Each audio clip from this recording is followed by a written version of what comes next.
I would want to say a few words to show how I see the relevance of the hegemonic approach that I have been elaborating as a political theorist for cultural and artistic practices.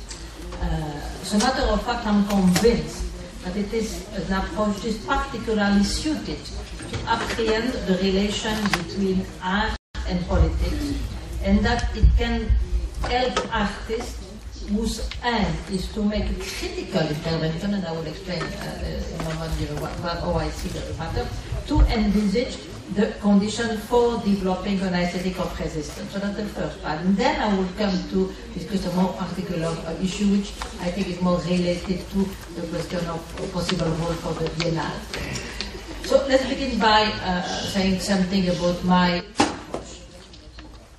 The importance of the hegemonic approach, I think, is that it brings to the fore the discursive character of the social and the fact that the social is always the result of a political construction. It reveals how it is through a multiplicity of discourses that our world is constructed, and that such a construction is always the result of a particular hegemony. So that means that what is at a given moment accepted as the natural order, in fact, is always the result of what we call sedimented hegemonic practices. That is, it is never the manifestation of a deeper objectivity that will be exterior to the practice that brings things into being.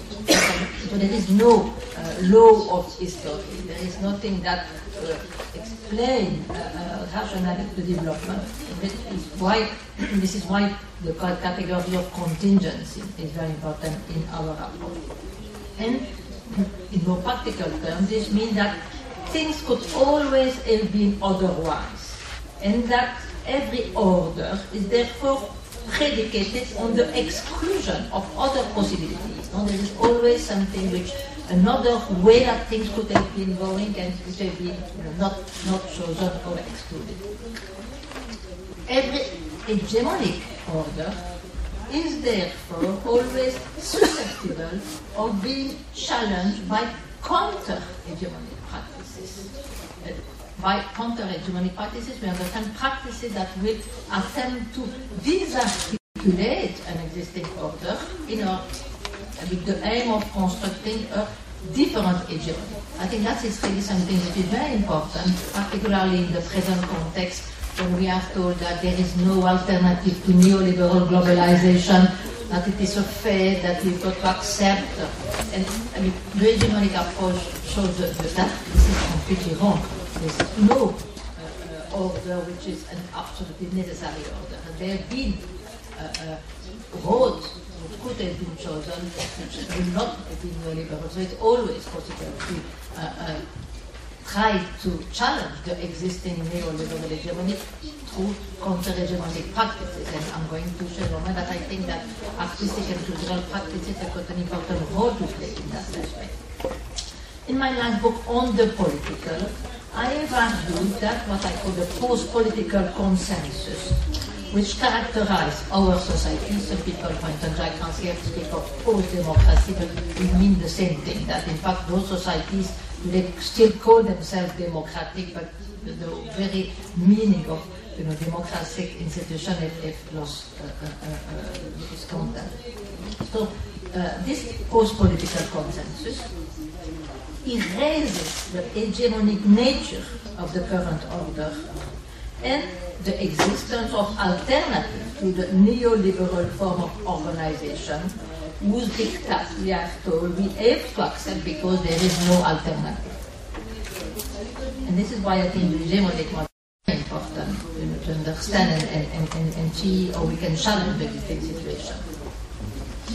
By claiming that the adversarial model of politics has become obsolete, and that it is not necessary to think beyond left and right. Here, of course, I refer to the title of a book by Tony Giddens, who was, as you know, the guru of Tony Blair. the kind of third-way politics, which of course is characteristic of what I call a post-political consensus, effaces the partisan nature of politics. It does not acknowledge that a vibrant democracy requires the availability of what I call an agonistic confrontation between a diversity of adversarial political positions. But there need to be alternatives. The citizens, when they go to vote, need to be able to choose between different political projects and not simply, different variation of the same project, which is what we have today with the existence of center-right and center-left parties. So such an agonistic confrontation is not limited to the traditional political institution. I mean, it's not only through parties and through representative politics. It is also located in the multiplicity of places where hegemony is constructed. This is the domain which is usually called civic society. And this is where, as Antonio Gramsci has forcefully argued, a particular conception of the world is established and a specific understanding of reality is defined. What Gramsci used the term common sense to refer to that. The way we see things, what we think is the natural order. But this is always something which is politically constructed. And of course, this common sense determines what is at a given moment seen as possible as legitimate. Of course, in the common sense that there is no alternative to neoliberal globalization. People can't do it. But of course, this is always the result of a political construction, of an hegemonic construction. And Gramsci also stressed, and I think this is why it's particularly relevant for us, the centrality of cultural and artistic practices in the formation and the diffusion of the common sense, highlighting the decisive role that those practices play in the creation, reproduction, or disarticulation of a given hegemony. This, of course, they are not the only ones who contribute to hegemony, but they are very important. And for Gramsci, in fact, it's a crucial dimension. According to the hegemonic approach, therefore, the relation between art and politics cannot be visualized in terms of two separately constituted fields. If we will have art on one side and politics on the other, between which we will have to establish a relation. Because from the point of view of the theory of hegemony, there is an aesthetic dimension in the political, and there is a political dimension in art. Artistic practices, as we have seen, play an important role in the constitution and the reproduction of an hegemonic order, or in its challenging. Hence, their political dimension. The political, for its part, concern the symbolic ordering of social relations. It has to do with what Claude Lefort called the mise en scène, putting into scene of human coexistence. And this is where resides this aesthetic dimension. And this is why I think that it does not make sense to distinguish between political and non-political art. In order to refer to art which challenges the status quo, because of course when people think of political art, this is what they need. But I would prefer then to speak of critical art. Because if you speak of political art only for political art which challenges the status quo, then you believe that the other forms of artistic practice are not political. But I think that, as I argue, there is a political dimension in art, all artistic practices, because they either contribute to the reproduction or to the challenging of an hegemonic order. So the question is, what is critical art? How can artistic practices constitute a form of resistance against a given order, counter-hegemony? The answer to this question will also depend on how radical politics is conceived. And here we find that there are different conceptions of radical politics which envisage but we can call the criticality of artistic practices in different ways.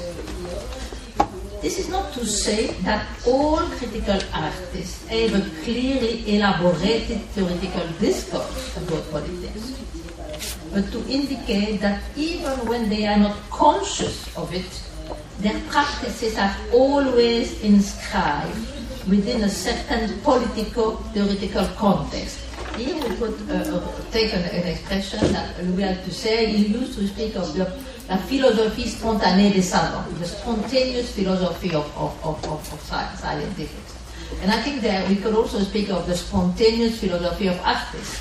That is a philosophy which they are not conscious of, but which inform their practice. I mean, of course, some of them are conscious, but many people might not be conscious, but they don't have a practice that will not be informed by some ontological principles. So this is what I call their philosophy spontanée. At the moment, we can roughly distinguish two main strategies to visualize radical politics. There are more, but I mean, those are the two which are particularly important today. One that I call engagement with, and the other one withdrawal from. The second one, withdrawal from, which is advocated by thinkers like Michael Hart and Antonio Negri in the three books they wrote together, Empire, Multitude and Commonwealth, and also by their followers, reject any engagement with the state and with all existing institutions. And this is why they advocate a strategy of exodus. This strategy of evacuation of the place of power, of desertion, is justified by the claim that under the post-Fordist condition of cognitive capitalism, desertion is the only form of resistance to the immanence of what they call biopower.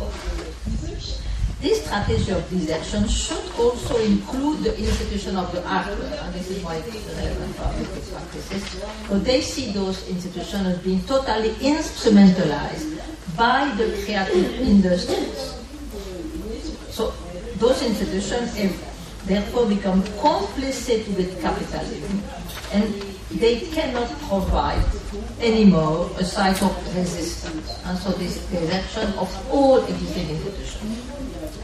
Against the view of radical politics in terms of exodus, the strategy that the hegemonic approach advocates is one that, borrowing again an expression from Gramsci, we call war of position.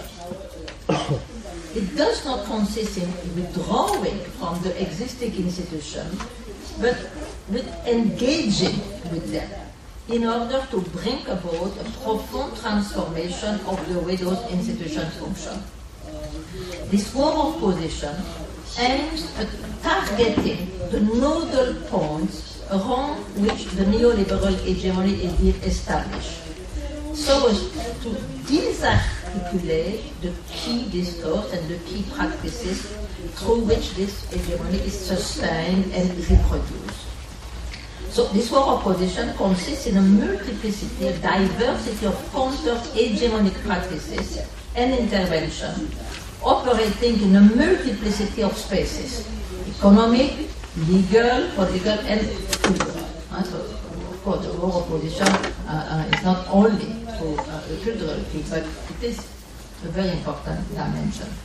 Because I think that we can say that the role of culture, the domain of culture, of course, as we know, is very important in post-capitalism, and this is why it plays no critical role, crucial role, I would say, in the war of position, because it's also, as we have seen, where the common sense is established and where subjectivities are constructed. So the hegemonic approach insists that the role of culture is always important, but I will say that in particular condition of post-Fordist capitalism, this role is even more important because of the way in which all the dimension is used by the cognitive capitalism in order to reproduce itself.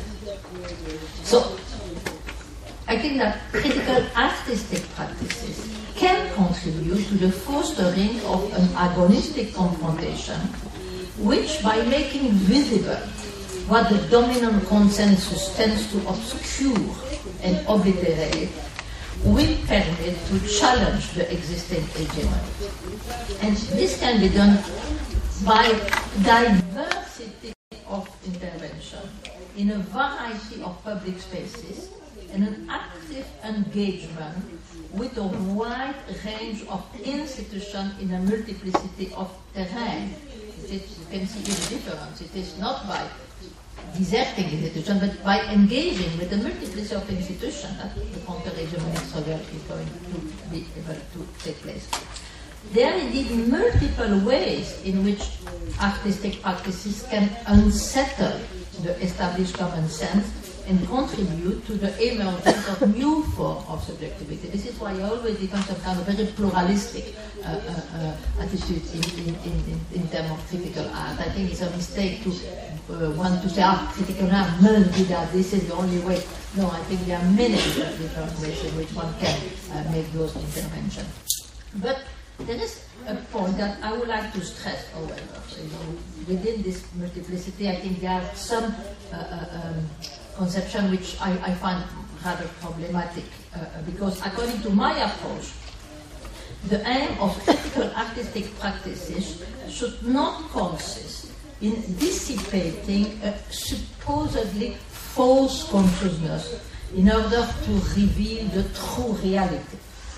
So this would be completely at odds with the anti-essentialist premises of the theory of hegemony, which rejects the very idea of true consciousness. There is no true consciousness, and assert that identities are always the result of processes of identification. So there is nothing with direct contact with reality. So what is at stake in the transformation of political identities is not a rationalist appeal to the supposedly true interest of an already constituted subject, because such a perspective, in fact, remains trapped within a deterministic framework, according to which the negative gesture in itself could be enough to bring about a new, supposedly disalienated form of subjectivity. As if those subjectivities were already there, latent, ready to emerge once the weight of ideology will have been lifted. So, if we see that this is definitively not the aim of the practice, not to reveal the true reality, the true interest, you see that the objective of critical practices should be, through aesthetic means, to bring about new form of identification, to create situations in which people will question their examined belief, to move them to act by awakening their desire for change. And in my view, this is better done by unsettling the common sense, by problematizing it, and I feel that the more effective form of critical artistic practices are those that suggest question, not those that offer fully fledged answers. And I think it's always better to make people to question things themselves, to suscitate question, that to bring them just, this is what you should think, to see all things are horrible, but to make them, to transform them through this process. Okay, so this was to try to show you how the hegemonic approach deals with the role of critical artistic practices. But now I want to come to some more specific question. And I would like to examine a specific issue which concerns the currently very fashionable issue of cosmopolitanism. I'm sorry I wasn't there for the talk of Nichols, because I think probably we are going to disagree, but it would have been nice to have an agonistic confrontation. My aim is to bring to the fore the problems of emphasizing the cosmopolitan nature of artistic festival or biennales. And I want to propose a different approach. Why are such events, biennale, artistic festival, important? And why should they be supported? Well, an immediate answer is that they are necessary because they allow for artistic production from different parts of the world to circulate and to be seen by a wider audience. They are valuable means of spreading cultural information, allowing people to enter in contact with a variety of experience and therefore to become more cosmopolitan. But this is, of course, I'm not here saying that it's negligible. It is, of course, something, giving the information, making people aware of other things. It is not something that is unimportant. And, in fact, it's true that many festivals and biennales see that as their raison d'être. But I believe that such kind of artistic event could also provide important site of resistance against the growing cultural homogenization. And this is why I'm unhappy with the current tendency to envisage their end in terms of cosmopolitanism. To be sure, it's good to be open to the world and much better to be cosmopolitan than parochial. But to use the term cosmopolitan in this way, I mean, we are cosmopolitan, we know, think we are not cosmopolitan and the opposite to parochial. It is in fact to remain at a very superficial level.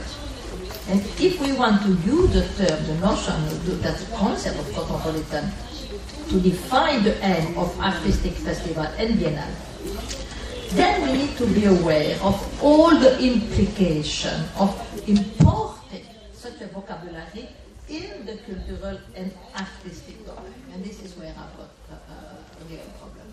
Because the grammar of cosmopolitanism, I'm using grammar in the sense of Wittgenstein, use the term, includes certain understanding of universality, which I take to be very problematic when the intention is to develop a progressive and cultural approach, progressive and pluralist approach in the field of cultural and artistic practices.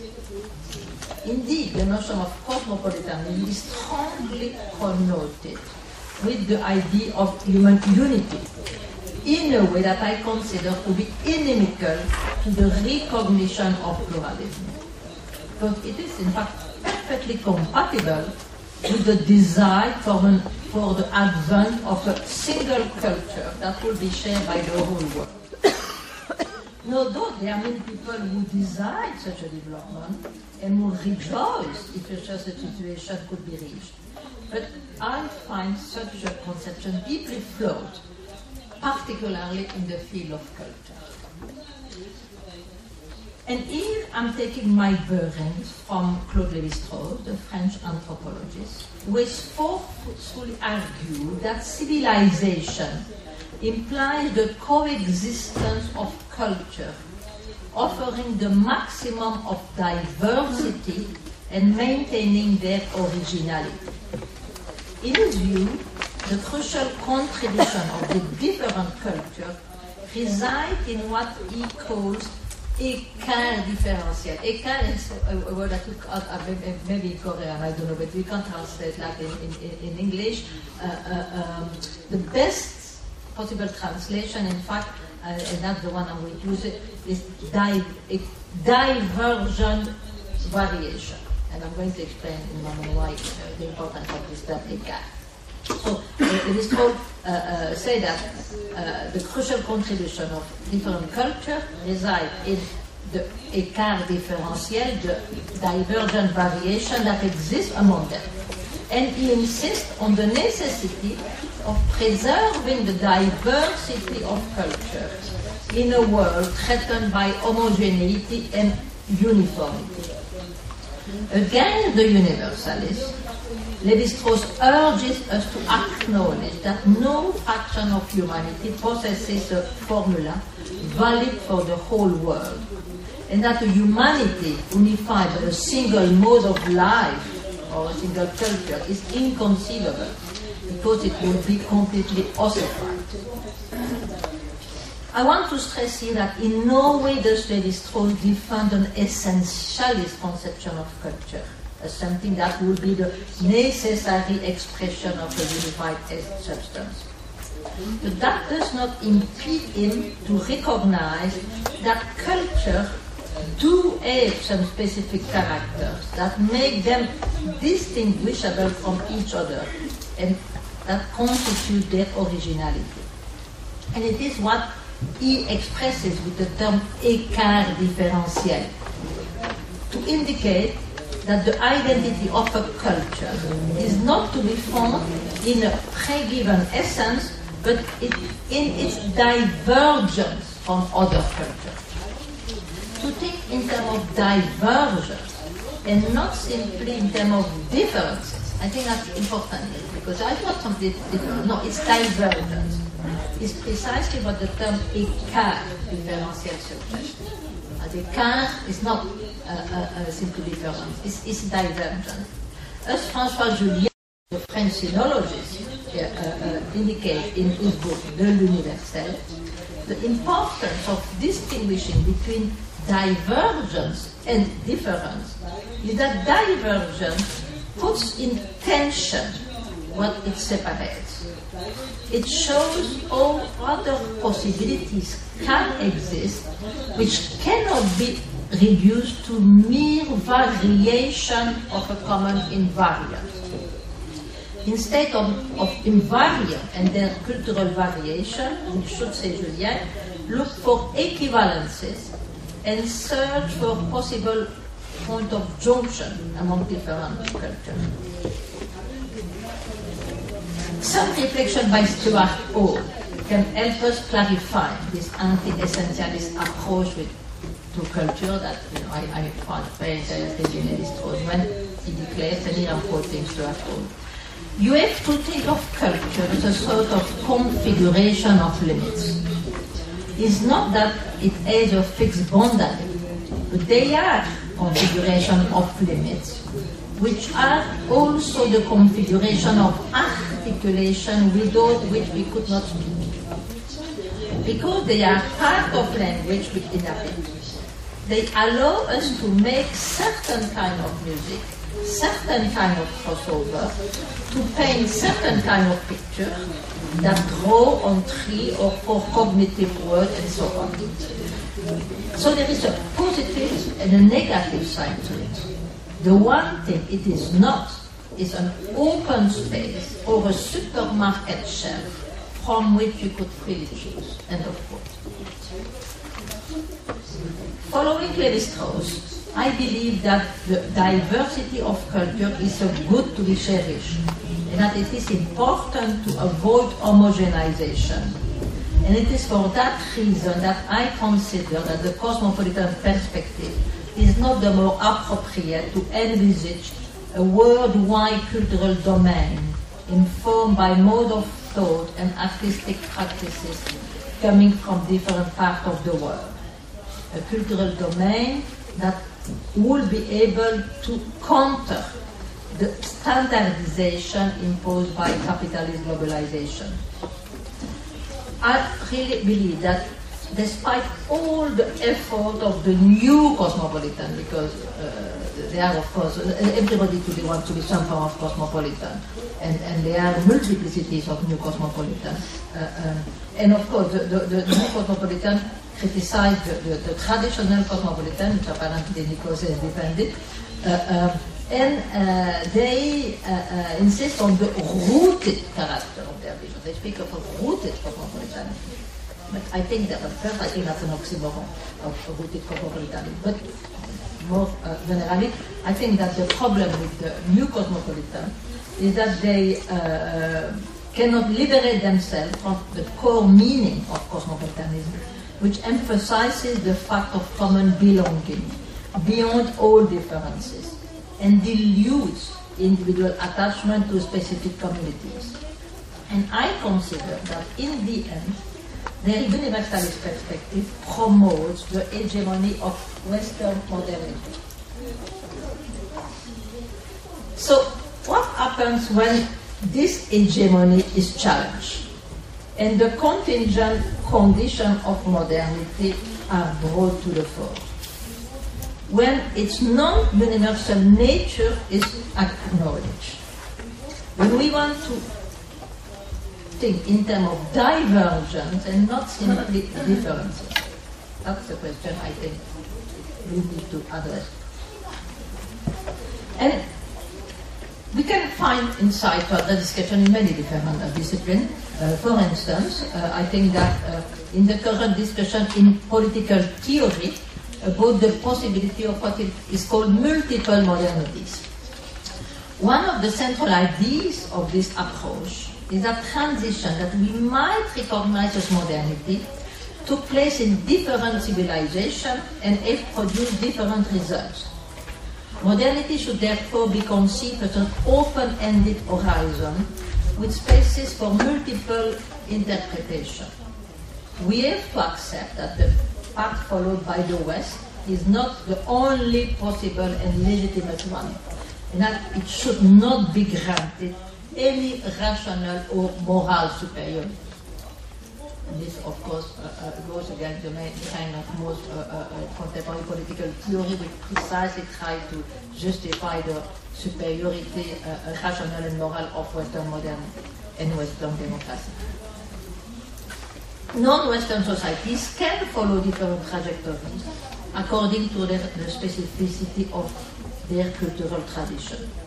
So that's the discussion taking place in terms of multiple modernities.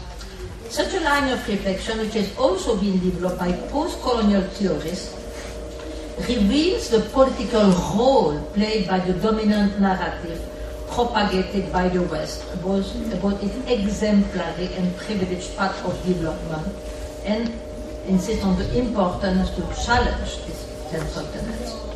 In a book called Provincializing Europe, the Indian post-colonial theorist D.P.S. Chakravarti has argued that we should recognize that the appropriation by Europe of the adjective modern for itself has been an integral part of the story of European imperialism. And I totally agree with Chakravarti on this point. Because I think it's clear that for the West to define a specific trajectory as modern has been a powerful rhetorical weapon in establishing its superior form of rationality and universal validity. If your history is modern one, all the other ones are not quite yet up. This is the rhetorical force of a term modern is really something which is absolutely incredible. The post-colonial critique is, I think, very relevant for the artistic and cultural domain, and it has already been influential in a variety of fields. In the visual art, for instance, where several theorists have argued for the need to pluralize modernity or to provincialize it. Such a view has been put forward, for instance, by the Nigerian curator Okwi Mvezor, which, of course, people here know. It's one of the most important international curators today.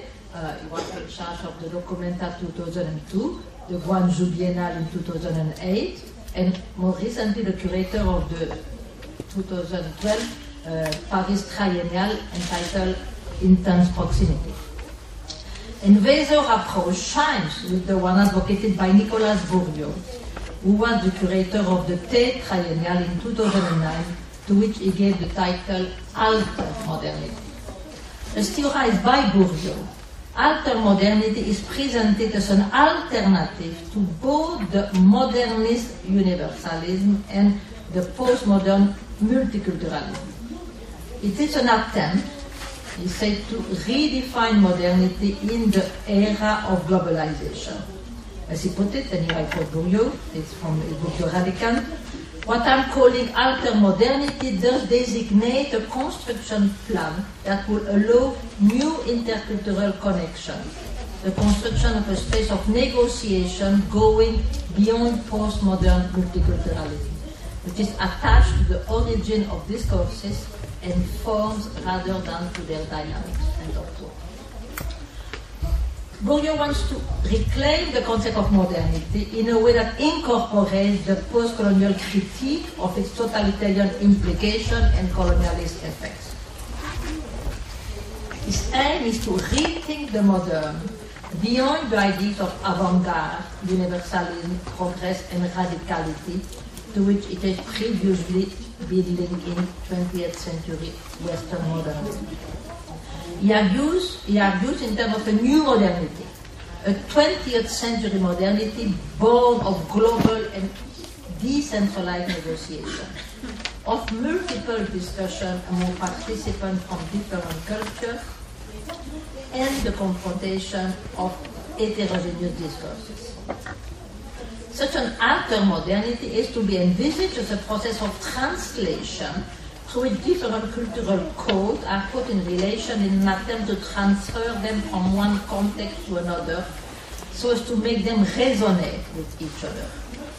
Alter modernity, c'est Bourdieu, advocate translation, the transference of cultural practice from a traditional universe to another one where they will be set in motion in the process of transcoding and contribute to the development of a global space of exchange organized around a new common intelligibility.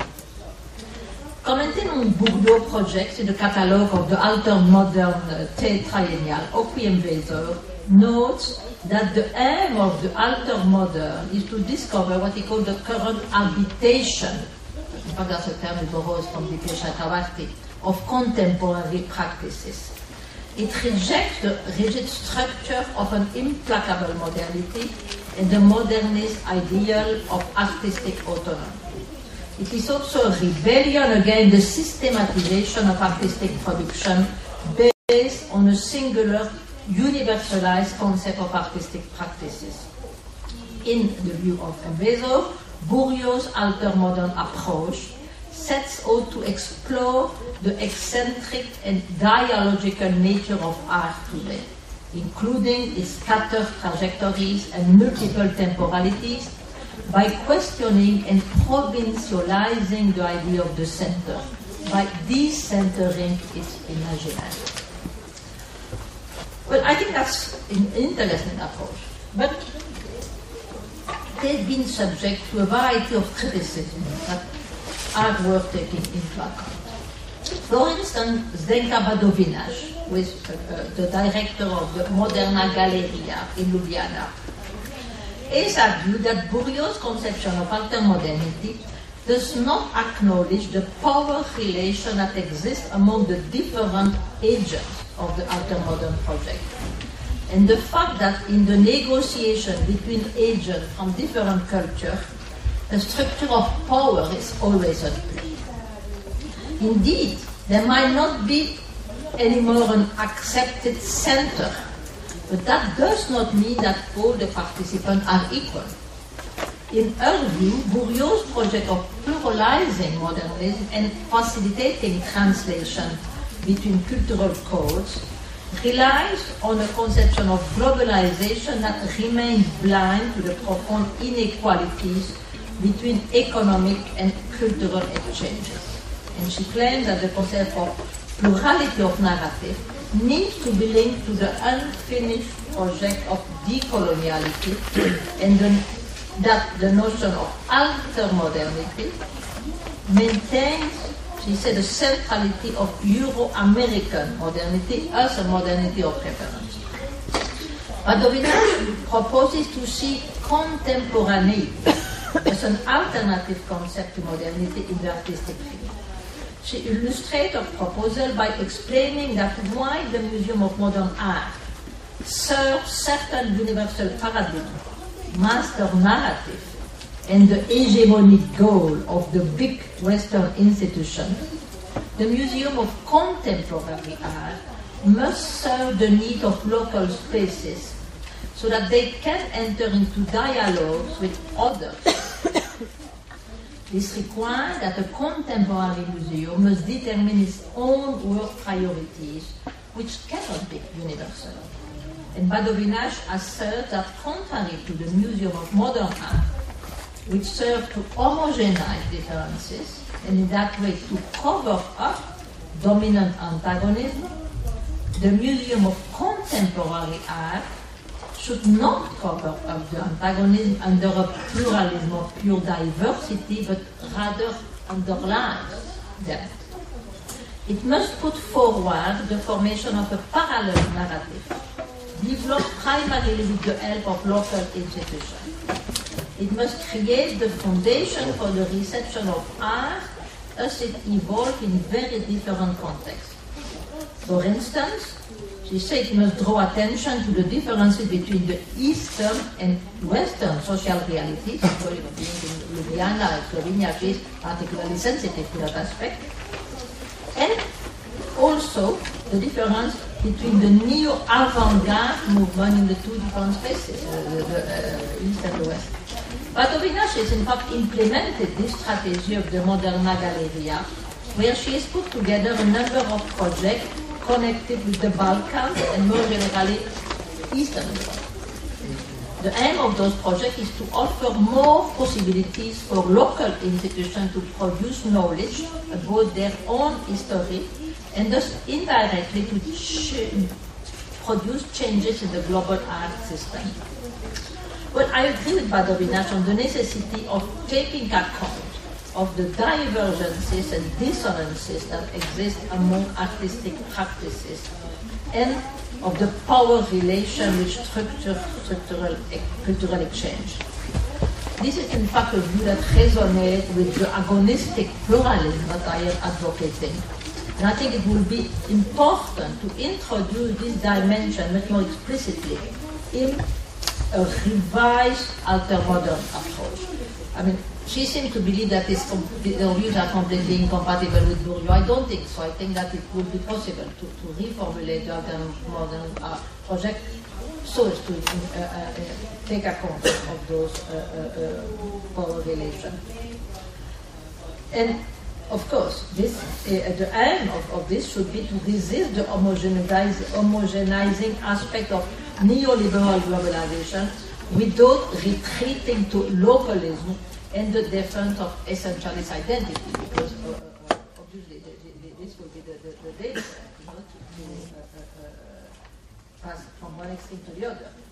So that's a point which I think is important. But I also think that other specifications are necessary. For instance, such a strategy of alter-modernity needs to be clearly distinguished from the one of nomadism, which is also very fashionable today. As T.G. Demos has pointed out, nomadism, lyrical and romantic tendency, is a non-critical one, where the poetic flight of fancy, which tend to dramatize first and foremost the artist's own privileged peripatetic existence, fails to reflexively consider the institutional, historical, and geographical parameters in which the nomadic is inhabited. In fact, as T.G. Demos notes, the marked voracious appetite for mobility, flux, and expansion makes the nomad an exemplary role model for the transnational capitalists. So that's also very important to distinguish between this nomadism and alter-modern. But I think it's also necessary to emphasize that the practice of transcoding takes place in a double way. It is not a simple one-way process of translating specific practices into the vocabulary of modernism, but a double-way process in which modernism itself is radically transformed by the process of translation.